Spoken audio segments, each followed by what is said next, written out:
This is the Night Owls Disc Golf Podcast. I'm Shane.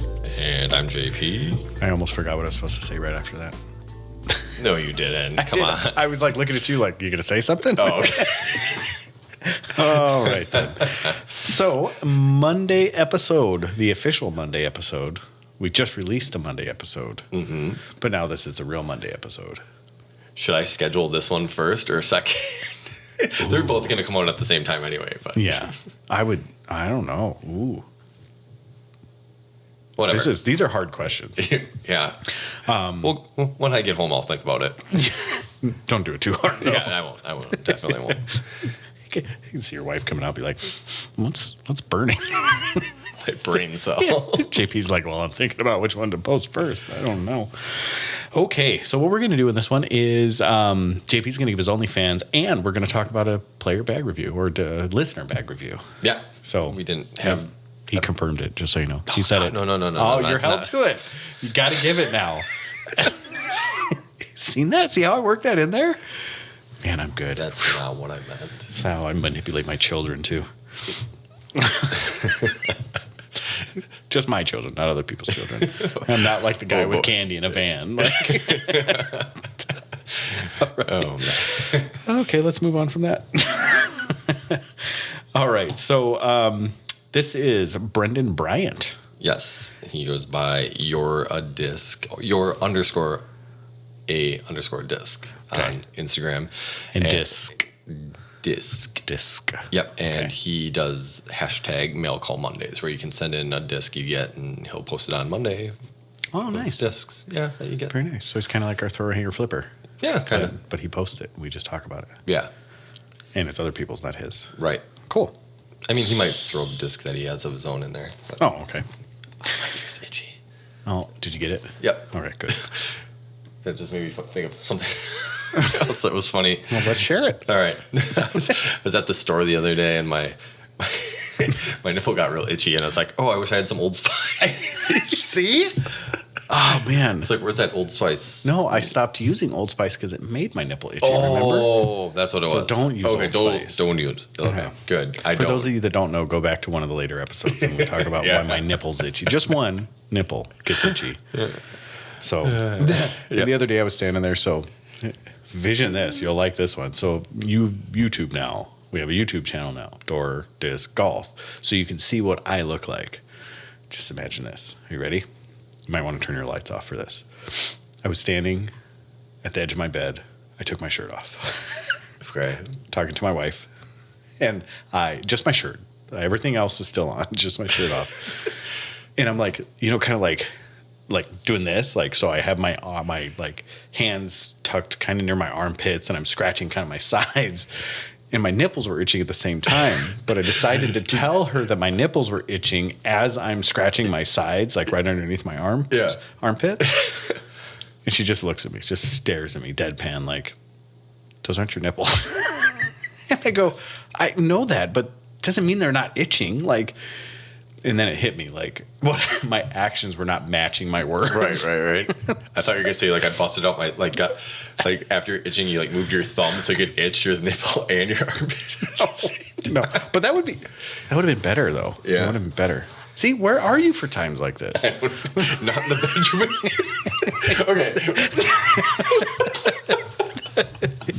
God. Oh boy. Where are you when I need you, JP? Yeah. There's been a lot of weird situations in the bedroom that I could have used you for. All PG. So did I tell you this? So here's another story of me in a bedroom coming out of a shower. So you remember when Kung Fu Panda, the very first one, came out? Mm-hmm. I might have told this story, but if not, it's still a good one. So if you haven't heard it, keep listening. It's a good one. So my wife is in the bedroom doing whatever, like completely clothed. We live on a university campus at this point because I was a assistant director of residence life, but my job required me to live on campus. So I'm showering and I turn the shower off and, dry myself off, and I wrap myself in a towel. And I've always been a fairly big dude. Like, I've always had a belly. And so at this time I kind of like echolocate Sandy. I'm like, Sandy? And I hear her say, yeah. And I come running out of the bedroom and belly bounce her and say skadoosh at the same time, like onto the bed. And she just turns around. She goes, you are such an idiot. And I walk back into the bathroom and finish getting ready. So, anyways, All right. one of the coolest moments of my life. So I have a horrible life. Okay. So, Brendan, we'll get back to you. Yeah. You're a disc. Okay. I'll do the first two, and then you do the next two, and then I'll do the last one. Okie dokie. Or do you want to do it the other way? That's around? fine. Are you sure? Mm-hmm. Want to play paper, rock, scissors for it? Do we have time? JB's just like, get on with it. Okay, here we go. Brendan, here is your bag. Classic hybrid EMAC Judge is what he putts with. Upshots, he uses an Electron Soft Proxy, a K3 Berg, and a Glow Berg. All right. Driving putters, Glow Proxy, Cosmic Neutron Envy. And then mids, he's got a beat up DX Glow Rock, a Goldline Claymore, an ESP Impact, Glow Hex, Halo Rock 3, and a Moonshine Lucid X Justice. Yeah, that was a DDO exclusive one. Yeah, that's awesome. Beef beyond belief, that one for sure. Yeah. So, drivers, he has a heavy diamond, huge anti-shots is what he uses for. He has a PFN Sidewinder. So what PFN means is pre-flight numbers. So back in the day, was it like 2012 or 13, they started adding flight numbers. Innova started adding flight numbers to the stamps of their discs.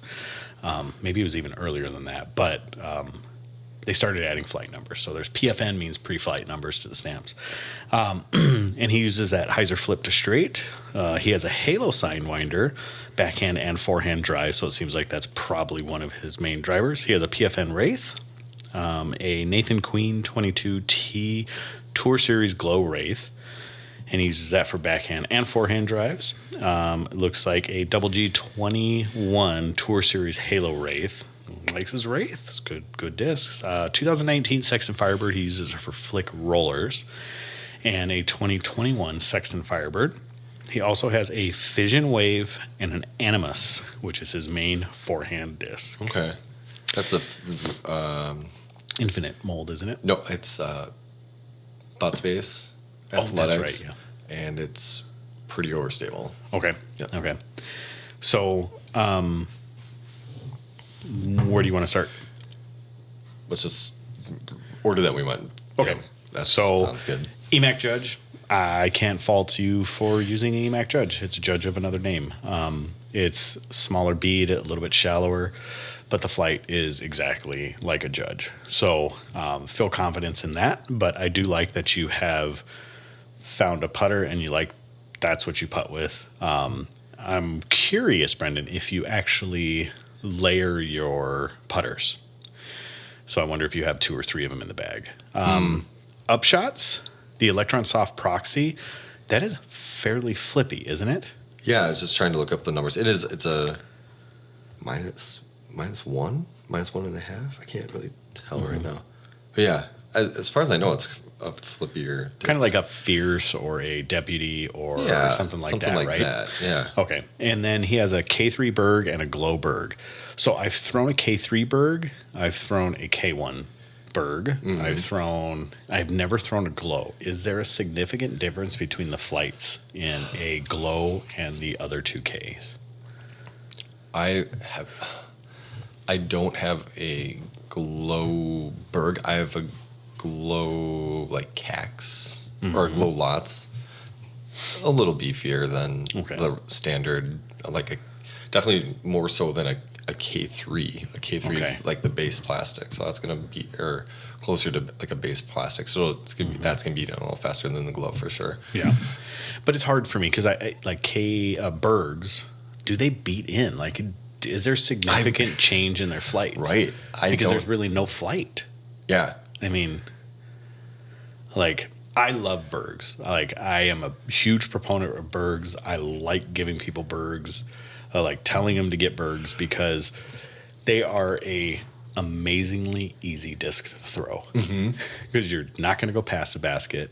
it's not going, I mean, unless it's an atrocious angle issue, you're not going to have angle issues with it. As Right. long as you release it online, it's going to go where you point it. I mean, there'll be small fade, small, dump, but small. I mean, like very minimal. Like I have thrown it on hyzer and watched it go dead straight for about 200 feet on hyzer and then just fall. Like, it's amazing. It's amazing. Like I really like that.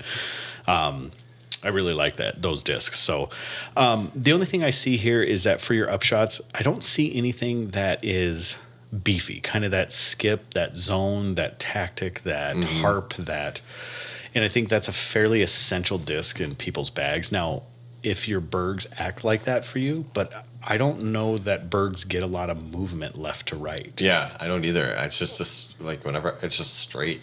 Like there's no turn on it whatsoever. Right. No, very little fade. Like Right. And and he does have a proxy and an Envy. I mean, you could probably, there's more movement in an Envy than there is in a Berg for the driving putters. But yeah, I would say, something for upshots, if you're looking specifically for upshots, like that overstable, trusty flick or backhand, just little dumpy hyzers or anhyzers. No, hyzers, yeah. Or if you need to like manipulate a forehand where you need to kind of put it up, big forehand Annie and let it pan out and flatten out. Like I don't see anything in this realm that does that really. So, all right, on to the driving putters. All right, Glow Proxy and a Cosmic Neutron Envy. Love the Envy. Yes. I absolutely love that disc. I mean, I have a Cosmic Neutron kind of sitting in storage because I throw the Conrad Special Edition Envy, which I like. It's just a regular like Electron or whatever. But I don't know. For me, the feel of the Cosmic Neutron is just a little slicker than like the regular Electron. So like I just like having that little bit more grip. Yeah. But the Cosmic Neutron's gonna be a little more stable than that Electron too. So I could see that getting a little bit more finish than the Glow Proxy. Yep. Especially, but both of them are fairly straight. I mean, the Proxy, like we said, is kind of like one of those like deputy kind of discs where you can get a little bit of turn out of it. Yep. And then, because MVP and Axiom, due to plastics, they changed their flight numbers just a tad. Yes. Like an Electron Envy is like, I think a -1. I'm not sure what a Cosmic Neutron would be. I'm guessing it'd be like a 0.5 or a 0 or something. So you're still not getting like that much turn out of it. It's still gonna be really straight. Yeah, and the Envy is the one disc that I always say, I bag judges, but I can throw it much further than and when I say much further, like 30 to 40 feet further than a judge. I can throw judges pretty far. I can throw them probably about 300 feet. And I can probably put an Envy out there in between that 3 to 315, consistently, like about 20 to 30 feet further than my judges. It's that gyro technology. It might be. It might be. But they fly very similar. I mean, I can pick one. If it's one of those things, if I was out somewhere and I came across an Envy and I wanted to go play around and I didn't have my disc with me, I'd pick an Envy and feel very confident with it. The reason I don't put it in my bag, I just don't like to make myself question because they fly so much like a judge. I don't want to question my thought. Like, I just want to grab it and throw it. I don't want to think about, well, should I have thrown that? I don't want to have that regret. Yeah. So, all right, go ahead and on the mids. Let's see. Okay. Beat Up DX Glow Rock Goldline Claymore ESP. I haven't thrown the Impact. I know it was a It was a Ledgestone. Yeah, that's what I was thinking. It was a Ledgestone It was a drop. Wave 3 this year, yeah. Yep. Glow Hex. Hex is a very understable mid. It's cool because the Glow ones only came out in the Gyropalooza box. Yep. And I had never, we opened a bunch of boxes up, never saw, I don't think I ever saw any come out. Oh, yeah, we had probably, 6 of them. Oh, really? Something like that. They went fast. Oh, I didn't know that. Yeah, because we opened up we opened up a lot of boxes. Well, I think we opened up probably 15 boxes. Okay. And we had 6 of them. Nice. 4, 6, yeah, somewhere around in there. Okay.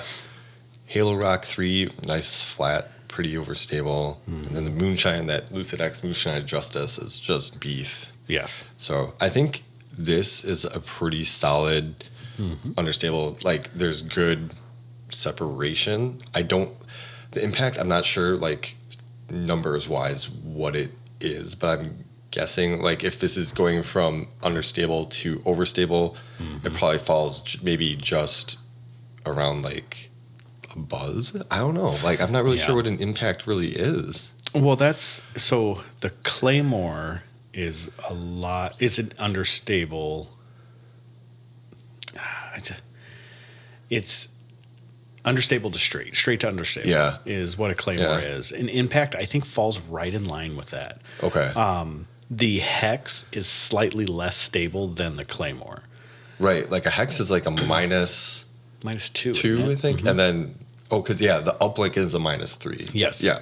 So that makes sense. But the Hex is throwable. The uplink is throwable too, but man, it is understable. Yeah. It is understable. But the Hex, you can put some beef on it. You can put some snap on it. yeah. I mean, it's an easy hyzer flip disc. Like I still felt like when I threw it, it was really shallow, but you could still like get it to go pretty good. Yeah. It's good for the slower arms, the aged arms, Yeah. or newcomers. It's a great mid for them. I compare it to flight of a fuse, a standard fuse. Oh, yeah. It's kind of in that Okay, realm, yeah. I think. The Halo Rock 3, first of all, I've never seen one. I saw one just recently. They're fairly new. I would assume so. I don't think And I would assume if it's like any other Halo Classic, it's going to be a little bit beefier Rock 3. And Rock 3s are pretty beefy. they are. They're pretty beefy as it is. That was So, one of the first overstable mids like I really threw was a Rock 3 for a while, a factory second one. yeah. It's Yeah. kind of like a reactor or a verdict Yeah. or, Yeah. in those realms. The Glow Rock, those DX Glow Rocks, I had the Macbeth Glow Rocks. I don't know if you remember those No. DX Glow Rocks Macbeth had. I had one of those, and it reminded me the most of a classic rock, like a straight flyer. You could just put it on a line, it's going to stay there. Beautiful disc. And the Lucid X Moonshine Justice is just absolute beef. I have one, and I've thrown it once, and I put it away. Like I just, Yeah. it's it's not unusable, but it is very particular, that disc, because a Justice is beefy as it is. I only take mine out for certain situations. Like I have one in the bag. I very, very rarely throw it, but I will throw it if I really need to for whatever situation utility Yeah. I need it for. I love your setup though for mids. I'm a fan. I mean, I always like simplifying molds because I think you got some overlap with the Claymore, the Hex, and the Impact. I think they're all in that same realm. But if they feel different, they give you different confidence. Go for it. The Halo Rock 3, there's nothing in there that flies like that. That DX Rock, Glow Rock, nothing in there that flies like that. And that Moonshine, there's that Moonshine Lucid X Justice. There's nothing that flies like that either at all. So, I don't have much to complain about that one. No. Except for you don't have comets. So, all right. Drivers. I love the heavy diamonds. I like those easy to throw that they started coming out, like the Sapphire. They do Yeah. the heavies and things like that. Yeah. They're good throwers. I mean, they're good glidey throwers. And when you get them into those heavier weights, they're actually usable discs, like big air shot usable discs. Like he said, he uses them for anti shots. Like those are those big high turning anties where they don't come out. Right. That's a great disc for that. It's throwable. It's not dumpy. The PFN Sidewinder, I mean, if you don't know what a Sidewinder is, like go pick one up. They're fantastic discs. Like They're pretty flippy. they can be. Yeah. So like a new Champ Sidewinder isn't bad, but as all Innova plastic, once you break it in, it becomes this beautiful spot where you can throw these large turnovers, or it's a great roller disc. I mean, this is basically what almost all Innova Pros use as a roller disc. Yeah. It's a Sidewinder. It's a -3. Is that what a Sidewinder? I think it's a minus. I think it's either a 2 or 3. Yeah. I don't remember. And then that Halo Sidewinder, I think that's the Barsby one. And I wanted to say that had some I beef think to it's it. Christine Jennings. Oh, that's right. It is Jennings. Yeah, I think that's her disc. Yeah. And that has a bit more beef to it, pretty straight. It kind of reminds me, I did throw, no, I didn't throw the Halo Wraith. I'm thinking of the Escape. Oh, the Orbit Escape? Yeah, the Orbit Oh, okay. Escape I'm thinking of. So no, I haven't thrown the Halo Sidewinder. So, but I would assume if it has that stability to it, it's probably pushing it up to like an Orc, something in that Yeah, realm. could be about that. Valkyrie or Yeah. so PFN Wraith. Those used to be my jam. Like that's all I used to throw as my distance drivers. I still have probably 11 or 12 of them sitting in the base or sitting in my disc room. So I can't complain about those. The Glow Wraith, never thrown one. The tournament stamp or 2 series Glow Wraith. Yeah, I just got one, but I haven't thrown it yet Okay. either. So I'm curious how it flies. I do have a Halo Wraith, I do too. and they're absolute beefcake. Yeah. I have a yellow one, white center, yellow rim. Oh my goodness, it is one of the most, it is beefy. Yeah. Beefy. Saxon Firebird, the 19 Saxon Firebird specifically as a flick roller, that seems odd to me. But it must be one that you've broken in and seasoned in. Or that's just, I don't know. It just seems weird that the 19 is the flick roller exclusively. Because I don't see a real appreciable difference between any of the Firebird or the Sexton Firebird runs. Like, was it 17 was fairly understable, I think so. but I haven't really seen a big difference I between haven't the newest either. ones. And then the Fission Wave, an absolute bomber disc. You can't throw it in any sort of headwind, though. No. For me, anyways. All the Fission Waves I've seen are really lightweight. Like, I don't think I've seen anything over everything, the one I have is like 155, 156. Other than that, I haven't seen anything over think- 160, really. I think we have a couple in there that are like 162, Okay. 160, but yeah. And then the Animus, I don't know anything about that. Yeah, I just know that I think it's PD-ish, like a 10-4-0-4-0-3 in that realm, like really overstable. Like it's gonna be a very good headwind disc. It's interesting because not that he has to, he doesn't dip into like the Destroyer, like the Wraith is like Yeah. the top end, which is, I think that's perfectly fine. Like don't Right. go any faster than you need to. Yep. And the Wraith, you can get a range of stabilities, and it looks like that's what he has here Yes. in Wraiths. It's incredible. And it looks like he's done the same thing in Sidewinder. So I think he's layering his drivers very well. The Firebird, is that a driver? Would you consider that a driver? Or is that a fairway? I kind of look at, I've always thought of it as a fairway driver. But Yeah, I have two. It's getting like, it's not it's not quite control drivers to me. It's just a really overstable, like high end fairway. That's what I consider it as. Yeah, that's yeah. So Brendan, I think the only thing that my big criticism of your bag is where are your fairways? Fairways are a very underutilized or underappreciated disc. If you think about what pros throw, now these are pros on another level from me, but you think about what pros throw, they don't throw mids. There's very few of them that throw Right, mids. yeah. They all throw fairway I heard that drivers. the other day. Someone was talking about that, how they very rarely throw mids anymore. Yeah. Where'd you hear that?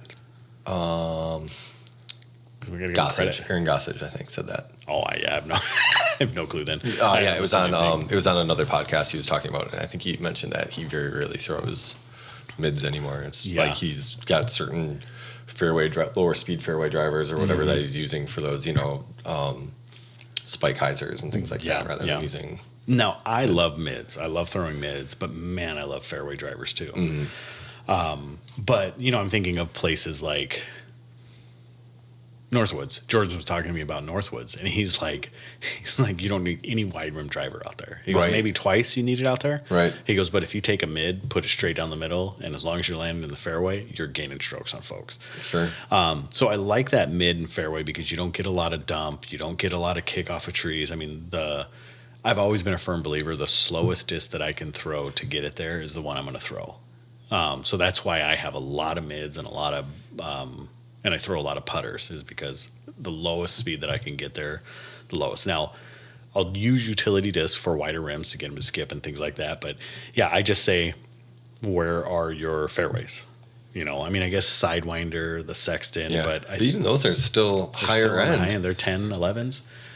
So, well, the Sexton's a 9, but yeah, you don't have that 7, 8. You know, that FD. I mean, well, I only think of the FD because that's all I hear for fairways.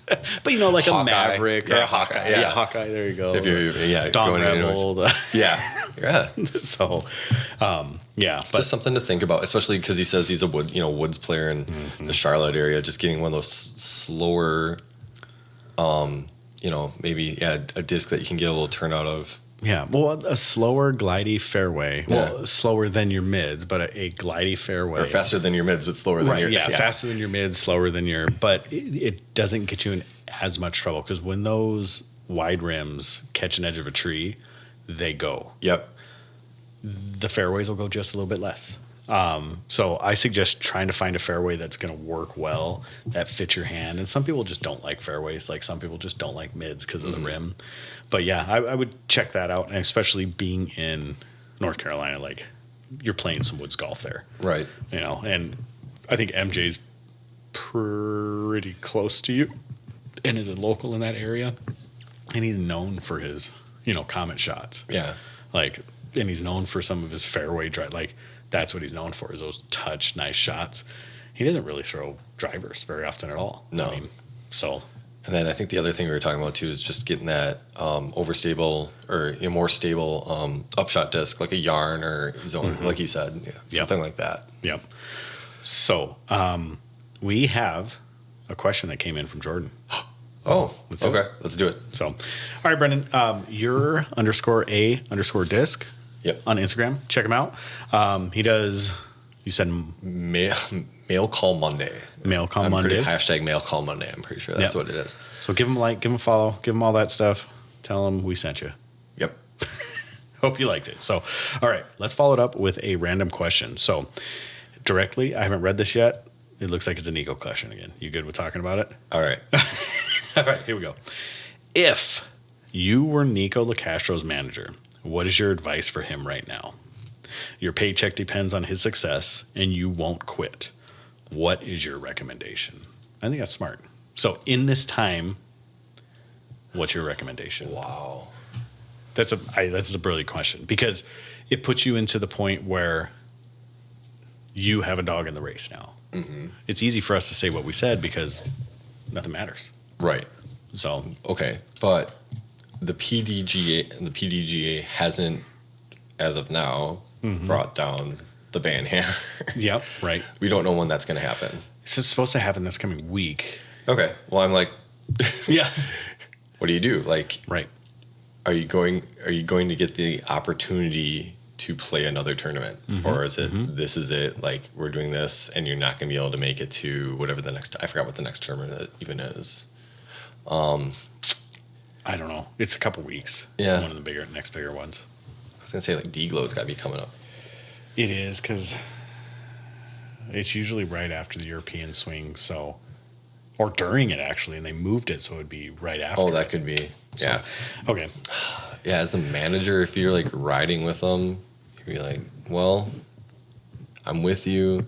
Just tell them to go play a bunch of A tiers, I guess. I mean, anything that's not on the PDGA tour, if you're getting kicked off the tour, go play whatever you can and try to make your money. Like, that's what you tell them. Like, yes, people are going to probably...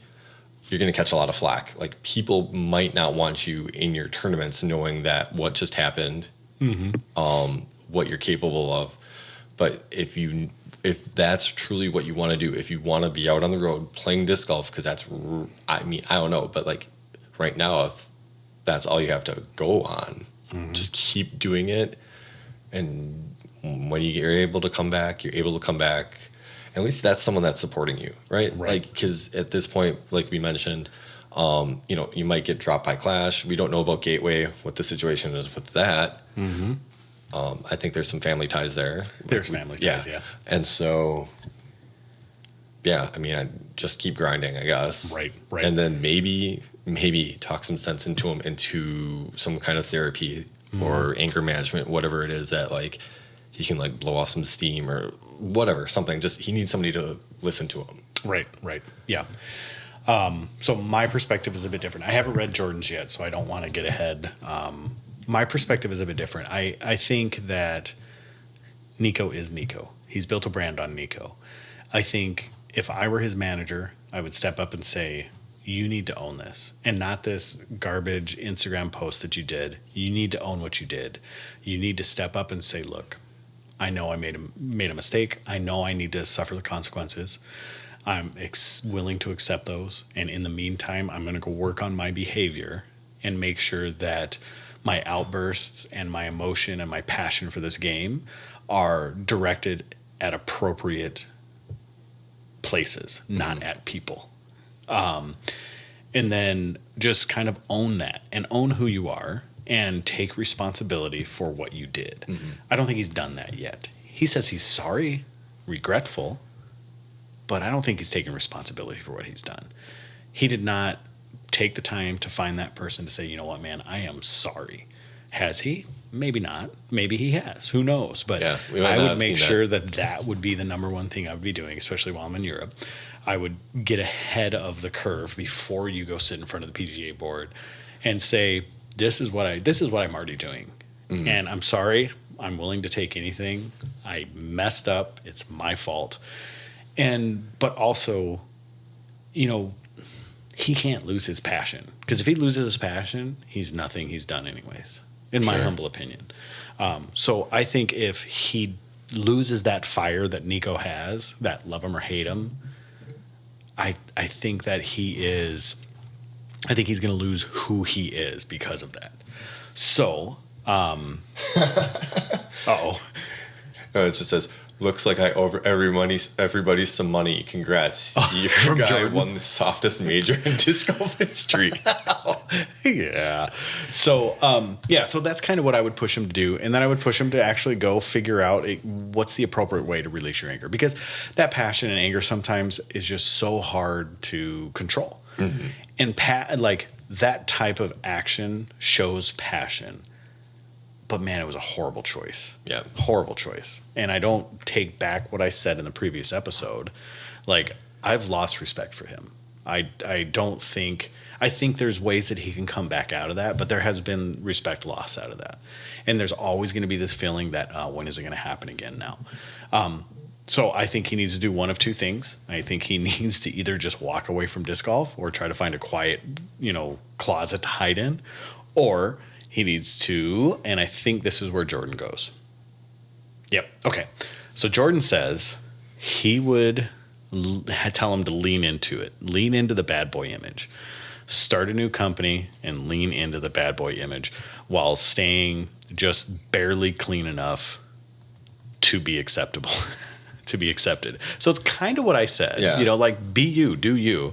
Then it says disc golf is so raw in its base level and so clean at its highest level, create something to draw the two together.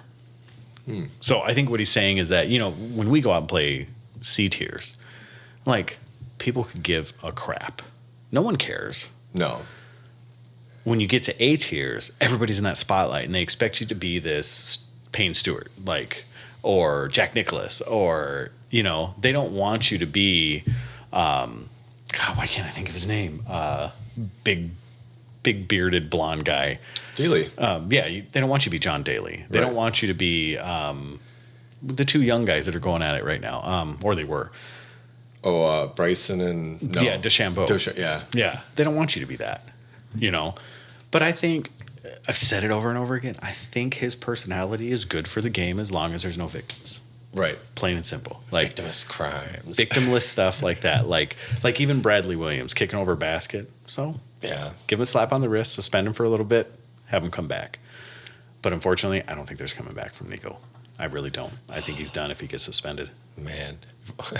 If only they had like a Nike tour or something like that, where you could just retirement and go play on that. Well, what's the one that... the Live? The Live, yeah. They need to start the Live tour now. Maybe he'll go on one of the two competing European tours. I was going to say, they're making bigger money on the Live tour than they are on the Incredible amount of money. Yeah. Incredible. So there you go. Hope you liked the bag review. Hope you liked the random question. And did we say anything crazy? Oh, Jay and Silent Bob meme. Okay, I got to say, looks like I won the softest major in disc golf history. And then it has Jay and Silent Bob dancing in front of the convenience store. It says $50, little man. I just wrote that out because Yeah. that's from Oh, that's right. From Mallrats. Okay. So anything else to add? No, I don't think so. No. All right. I think it has all been good. And just so you know, he did say he was going to give us OnlyFans, so we expect it within the next couple episodes. Nice meme. And then, I think outside of that, keep it subpar. And I'm going to say it again. Don't be a Nico. Peace. Yep.